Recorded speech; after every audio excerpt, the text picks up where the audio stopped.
Hi guys, Apprentice Alex here. And first off, let me just say a huge thank you to everyone who tuned in to Forged in Fire. Um, oh my word, what an amazing experience. Like, holy shit. I had so much fun there. Um, that was an 8 hour build, and I probably recorded 5 hours of commentary and interview. So, seeing it all crunched down into like a half hour time slot, that was a little bit of a bummer. But other than that, oh my gods, like, I guess I should tell the story and talk a little bit about it. Now, just a quick preface before this: I'm not allowed to really go into any behind the scenes details. Not can't reveal any quote unquote secrets, as it were, because of non disclosure agreements and whatnot. But I think I can. I can talk about some general stuff, a little bit about the process and everything, and yeah, give people kind of an idea of what it was like. So it started. The casting call went out for last season, and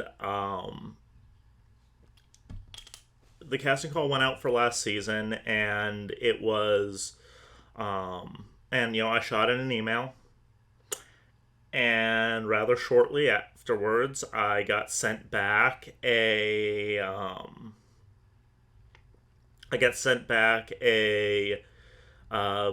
automated response saying, thank you for applying. Please fill out this survey talking about your bladesmithing skill and experience. So I filled it out and I sent it in and was kind of like, okay, cool, we'll see how it goes.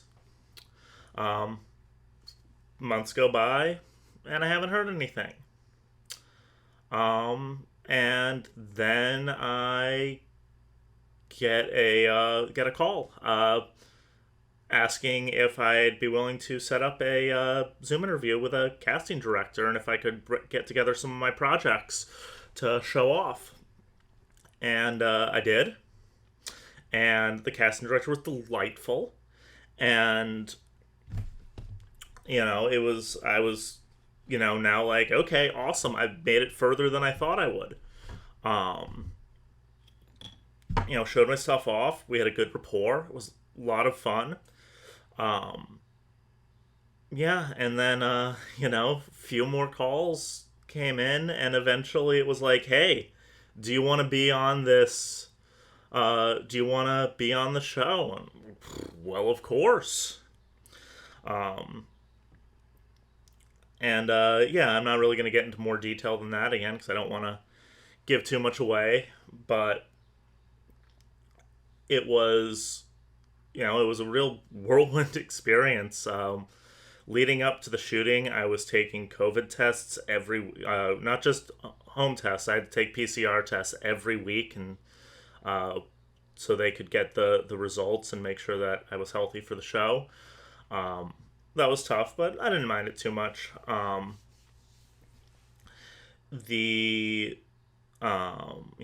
getting down to the studio, turns out that it's driving distance from where I live.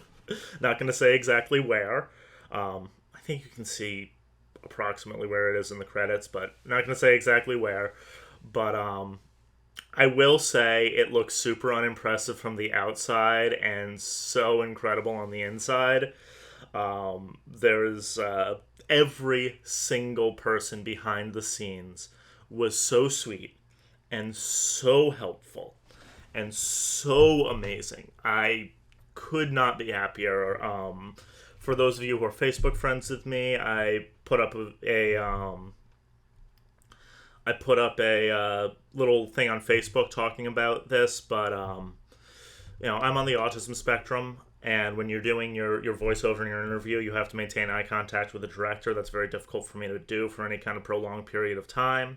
So I brought that up very early on in the filming, and the director or directing assistant, whatever it is, goes, "Oh, hold on a second," and he grabs an index card and draws a little circle on it and kind of holds it over here and goes, "Hey, is this better?" Yeah, that definitely helps, and those little things, those little accommodations that made me feel just so welcome and so amazing. And meeting Kurt for the first time there, and being like, well, like we hit it off really well. Like he's such a great guy, really incredibly talented smith. Obviously, I mean you've seen him now make two incredible swords. So he's great, and we hit it off, and it was like right away it was like, oh, one of us is going home, and this is going to be hard. But yeah, we kept at it. I will say that the coin flip was legit. That was actually a legit coin flip to see who chose the weapon and who chose the construction.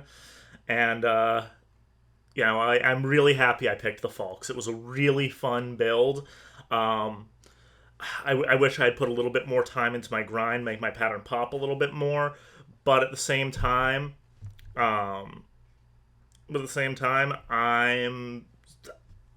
I look. I lost. This is the truth. But it was the most fun I've ever had losing in my life. I spent 8 hours in this amazingly stocked shop competing against another phenomenal smith, and just unreal. It was so much fun. And I also, while there's obviously the show's victory conditions, I had victory conditions for myself personally.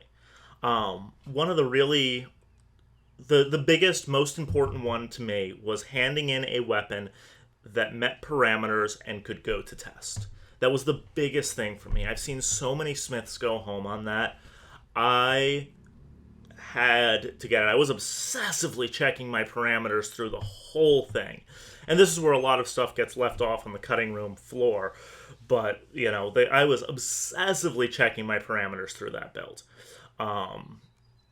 Which is not something I normally do when I smith, but I was, so set on that. And, my big thing was, for me, personal victory was handing in a blade that met parameters and could go to test. Making it through without a catastrophic failure, and having Doug say at least one of his two iconic phrases, which he did, about my blade. And I will say this: the feedback that the judges gave during testing was a lot more in depth. Was a lot more in depth than what ended up making it to air. They probably gave about at least three times as much feedback as what you actually saw in the final episode. And oh yeah, that's something I should talk about. My impressions of the judges. First up, Ben. I've started calling him now Eagle Eye Ben, because whenever you look up at that judges table, Ben is the one that is putting your work under just the most intense scrutiny. Like, Jay and Doug. I mean, obviously they took it seriously, and yes, they are all right there in the room with us watching. You can't hear anything they're saying up there. I'll tell you that. But Jay and Doug were a little more laid back in observing us on the floor. Laid back might not be the right word, but they maybe it's tough to say exactly. I don't want to make it sound like they don't take it seriously. They absolutely do. But Ben is just like this level of observational intensity that you just cannot escape from. Really impressive. Jay is surprise, surprise. He's Jay Nielsen. A little bit smaller in person than I thought he was. But he is such a he's a very direct guy from my interactions with him. He's he's not like Ben watching every little detail what you do, but he's always thinking about, well, you could be doing better from what I observed. Like, really, Ben, if I had to guess, and I could be completely off here, Ben's watching your work, Jay's watching your smithing, if that makes sense. However, I could be off there. This is just my guessing. And then there's Doug. Doug was the only judge I really got to spend some one-on-one time with after I lost and chat with him for a while. Oh my god, what an incredibly sweet human being. He's way bigger than you think he is. Both, like, height and, like, buffness. Like, he's actually a surprisingly big guy. Um, Unbelievable sweetheart. And he gave me some amazing words of encouragement afterwards, and told me keep making Falkses, which is why I've kept making Falkses. I'm currently working on my third. Anyway, yeah, it was really just an unbelievable whirlwind. Oh, that's right.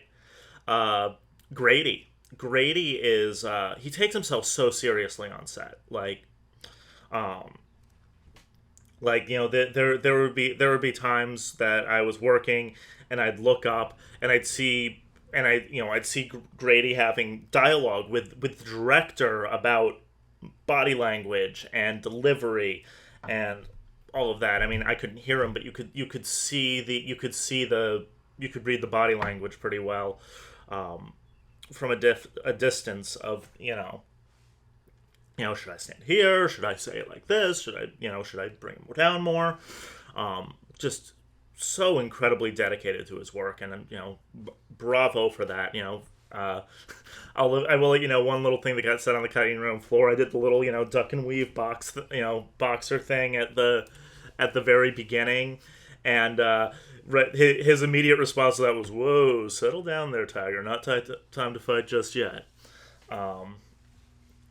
And yeah, so that was really fun, and I understand why this got left out, but the other little cutting room floor bit that I want to say is, for honor, glory, and advancement in this bladesmithing competition, lay on. You see Ben and Doug look at each other, and they and you just quickly see them give the knowing looks right there, and but what that afterwards is they lean in. I don't remember which said it, but like one was just like Scadian, yeah, CA. And I don't remember which one said which, but like they knew, they recognized the SCA, and that look between the two of them was like, oh, yep, here's another Scadian. That was really cool. And when I talked with Doug later, we talked a little bit about my experience in the SCA and my experience with armed combatives and whatnot, which is really cool. But yeah, and the other, I guess the other thing. The other thing I'll say from testing experience is, after Jay finished my thing, I'm like, oh my god, feels like my heart is in my throat, and then I think Jay was like, oh, so that's the beat I was hearing, and everybody laughed, and I thought that was going to make it into the final cut, but apparently it didn't. But yeah, that was really. Yeah, such a whirlwind of an experience. So cool, so amazing. Like every positive at least from my experience, every positive thing you've seen about the show extends and is even amplified behind the scenes. It's just incredible. Like, it was so much fun. I hope to go back someday, and really, thank you everybody so much who tuned in and watched. I had an absolute blast. Until next time, this has been Apprentice Alex, and yeah, I'm still trying to get back to doing regular videos, but hopefully that'll start happening with a lot more regularity soon. Talk to you later, everybody. Hi everybody, Apprentice Alex here, and thank you so much for watching this video. If you're interested in learning more about the details involved in the craft of bladesmithing, please check out our main channel at youtube.com/oldworldironworks. My teacher Bear already has a couple of great tutorial videos up there, which are a little older, but more is on the way.